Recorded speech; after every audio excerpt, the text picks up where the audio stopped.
Hey,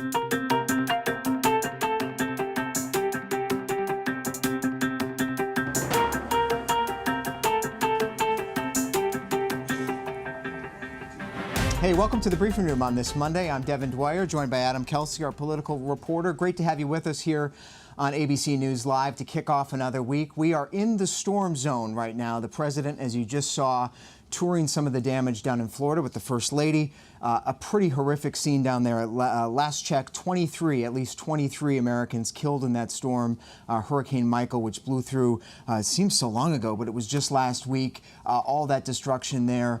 The president says that he's taking this very personally. He has been impacted already by what he's seen, certainly in light of the winds.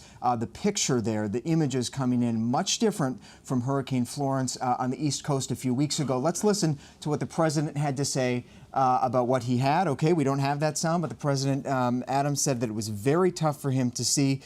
He's taken a little bit of criticism for his handling of this.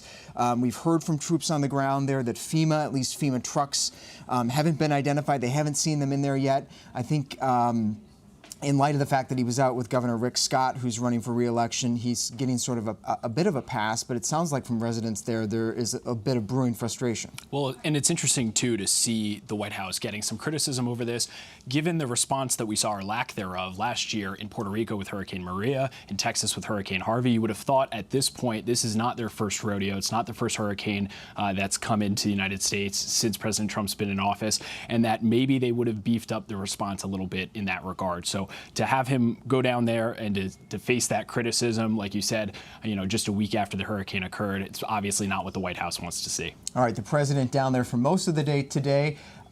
He then heads up to Georgia. We do have that sound now. Let's take a listen at the president reacting to some of the scenes he's been touring this morning. Look behind you. I mean, these massive trees that just ripped out of the earth. We've seen mostly water, and water can be very damaging and horrible and scary, when you see water rising 14, 15 feet, but nobody's seen anything like this. This is really incredible.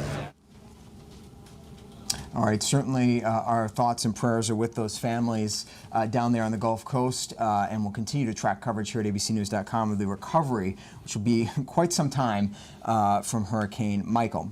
Moving on today, though, there's another huge story that's gripping the Capitol. It's also been put to President Trump today, and that is the mystery of that Washington Post columnist Jamal Khashoggi. He is the reporter, the Saudi reporter, who disappeared mysteriously earlier this month, last seen going into the Saudi embassy, consulate rather, in Turkey. There you see a picture of him. The president, just this morning on his way out to Florida, said that he had had a phone call with the Saudi king. Here's what he had to say about the latest he's hearing about this case. I just spoke with the King of Saudi Arabia, who denies any knowledge of what took place with regard to, as he said, his Saudi Arabian citizen. I've asked, and he firmly denied that, I've asked Secretary of State Mike Pompeo to immediately get on a plane, go to Saudi Arabia, go to other places if necessary, which he probably will, but with regard to this, go to Turkey if necessary. The king told me that Turkey and Saudi Arabia are working hand in hand very closely on getting to the bottom of what happened. So we'll see what happens. But Mike Pompeo is leaving literally within an hour or so. He's heading to Saudi Arabia. We are going to leave nothing uncovered. With that being said, the king firmly denied any knowledge of it. He didn't really know. Maybe, I don't want to get into his mind, but it sounded to me like maybe these could have been rogue killers. Who knows? We're going to try getting to the bottom of it very soon, but his was a flat denial. All right, an extraordinary turn there from the president on the heels of that phone call, acknowledging for the first time perhaps something he heard from King Salman. This could be rogue killers, a sign that perhaps the president is now believing or been told that in fact Jamal Khashoggi is dead. Let's bring in our White House reporter Jordan Phelps, who's been tracking this. Jordan, that comment has generated a lot of ripples. Perhaps a way out for the president here to acknowledge, give Saudi a pass on this. It's not unlike what we've seen him do when it comes to potential wrongdoing by countries like Russia, North Korea, China, other rivals. You're right, Devin. Rogue actors, that seems like a pretty far-fetched idea when you think about where this supposed killing took place. But what you're seeing here, of course, is that the president is walking a fine line because the U.S. has some very relationships that this administration views as very important. There are arms sales that are key. There are a lot of elements of that relationship that the president doesn't want to mess with, frankly. And so you see him here seeming to want to give Saudi Arabia a pass to ease through this bit of diplomatic crisis. But at the same time, the president saying that we are going to get to the bottom of this. So he's walking a fine line. Let's bring in Shadi Hamid, a senior fellow at the Brookings Institution here in Washington, also an expert on Middle East policy and U.S.-Saudi relations. Shadi, thank you so much for coming in. Want to put that to you. The president, as you heard Jordan say there, sort of starting to float this theory that perhaps this was an accident, perhaps that these were rogue killers. What does that signal to you about where this is headed? So yeah, it seems like Trump is trying to find a way out, and I think as Jordan said earlier, the theory of rogue killers is on its face kind of absurd, considering that the killing would have happened in the Saudi consulate in Istanbul. So already there is a kind of, it seems that that Trump is going to give the Saudis a pass if it continues going in this direction. There have been other reports that the Saudis might blame it on a failed abduction, but that would still be pretty bad because that would mean they were trying to kidnap him, then extradite him back to Saudi Arabia, which presumably is something that would also be seen as quite problematic. So the basic idea here, though, is that the Saudis are trying to find a way out. They're trying to find a way to save face. We'll see if it works. But it seems that Trump is already positioning himself to accept what the Saudis are trying to tell him. And Shadi, publicly, the Saudis to date have said that their theory in this case is that Khashoggi actually left the consulate, right? That the video caught him going in. They didn't record the video that he actually is gone. And no one has seen his body, although today we've seen a bunch of cleaning crews going in and out of that consulate by our team on the ground there, certainly raising some suspicions. Yeah, I mean, so what that means is that the denials that the Saudis have been offering over the past 13 days were false, because if they admit that there were rogue killers or if it was a failed abduction, that means that Khashoggi did not actually leave the consulate. It means that they did know something about what happened, but didn't want to offer that information or come to terms with it. So you would think that in whatever scenario we're talking about, the Saudis come out looking pretty bad. And I would say that at least in the court of international opinion, it's hard for me to see how the Saudis come away from this unscathed. That's a different question than how they come out of it with Donald Trump. And Donald Trump, as we saw from his remarks earlier, might have a different standard with which he's willing to judge the Saudis. Yeah, like most authoritarian regimes, it seems, just yesterday telling 60 Minutes that he loves Kim Jong-un, despite the horrors there, has a strong affinity for Vladimir Putin. And he even has explicitly said, as you know, that he doesn't want to do anything to disrupt the U.S. arms deal with Saudi Arabia, which is over $100 billion at this point. So we wouldn't expect that perhaps to go away here. But he did talk about severe punishment. What could that be? What could the U.S. leverage against Saudi Arabia in punishment for this, if in fact it does come out that this was some sort of a botched killing or an outright murder? So it was striking to me when Trump said severe punishment. Now, the problem with parsing out Donald Trump's words is, are we meant to take that presumably somewhat offhand comment seriously? Was he just kind of, he was speaking and this came out, but he didn't really mean anything in particular by it? I mean, the main point of leverage are arms sales. And the problem is Trump has already said that he doesn't want to halt arms sales. So from the very start of a negotiation or with the Saudis, he's conceding that he's not going to use the main point of leverage. So it's not clear what else there is. There could be sanctions against senior U.S. officials under the Magnitsky Act, but I can't imagine Trump would be comfortable with that, because that would mean targeting officials from a close ally, and that would probably be even more controversial than halting arms sales. So what does that really leave the U.S.? And I think Trump has already put himself in this difficult situation by conceding the points of leverage from the very start, and I think that will come to be seen as a mistake.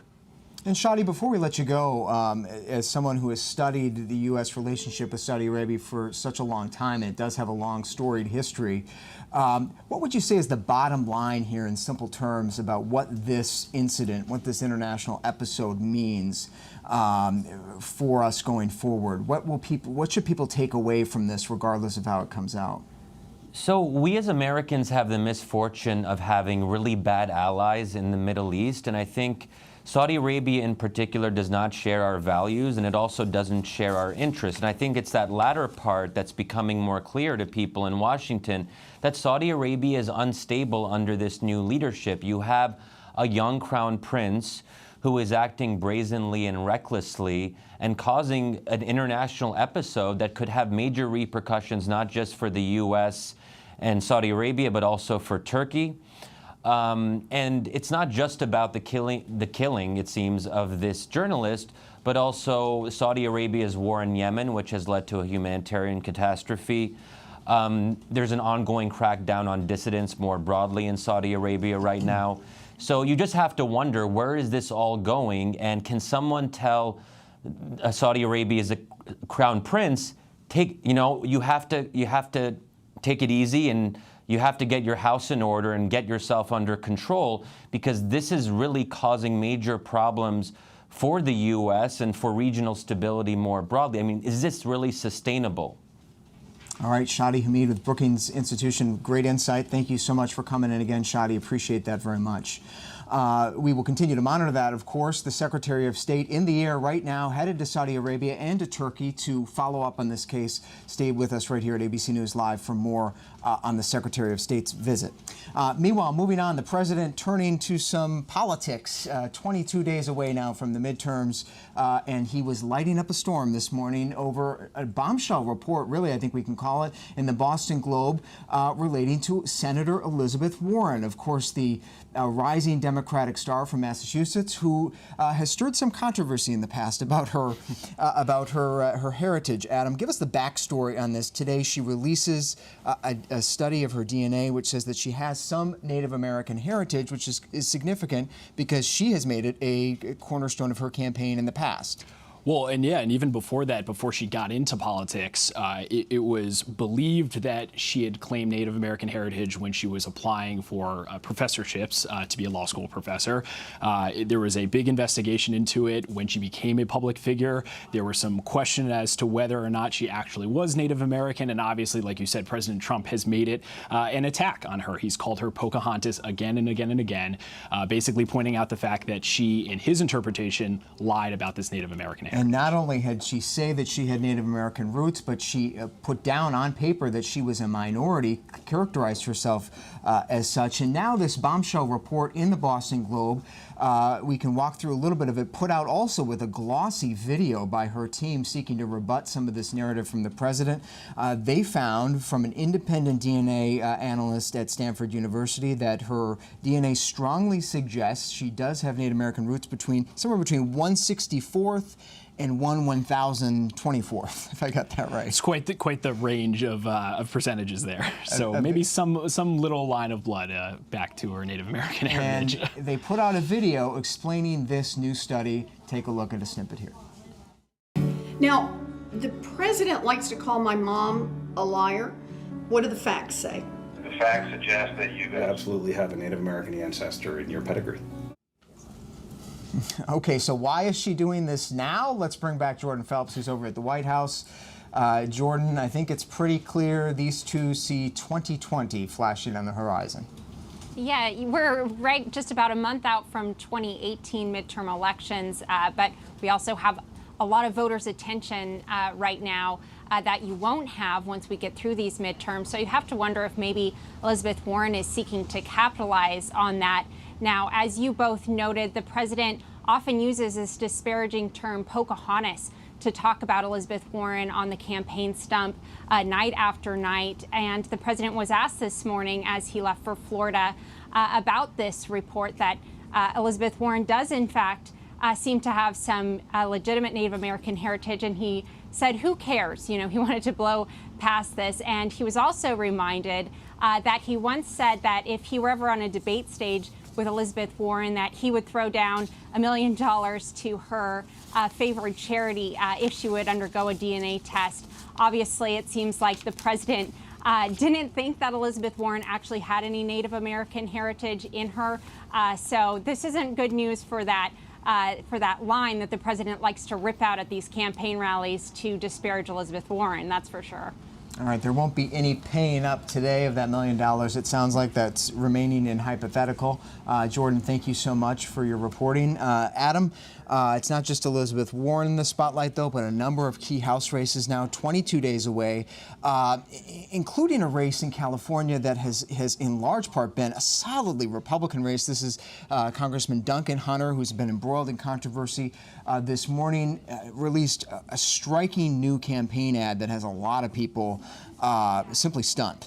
Yeah, it's really unbelievable. And just to take a step back and talk about Duncan Hunter for a second, this is, like you said, solid Republican district just inland of San Diego. So a military community there that always tilts red. His father, Duncan Hunter Sr., was in the House for quite some bit of time. So not a seat that Republicans ever thought would be in play. Duncan Hunter indicted on some campaign finance charges earlier this year. And if you read through the indictment, there are some striking charges. And now all of a sudden, the seat is in play, and he is attacking his 29-year-old opponent, Amar Kampa-Nahar, who is a low-level Obama administration staffer, not too much political experience, at least at the elected level. And this advertisement that Duncan Hunter put out, it calls him a Palestinian Mexican millennial Democrat as it attacks him and some of his alleged ties to an incident of terrorism back in the 70s. Simply shocking. Let's take a glimpse at some of Duncan Hunter's new campaign ad out in California. Amar Kampa-Nahar is working to infiltrate Congress. He's used 3 different names to hide his family's ties to terrorism. His grandfather masterminded the Munich Olympic massacre. His father said they deserved to die.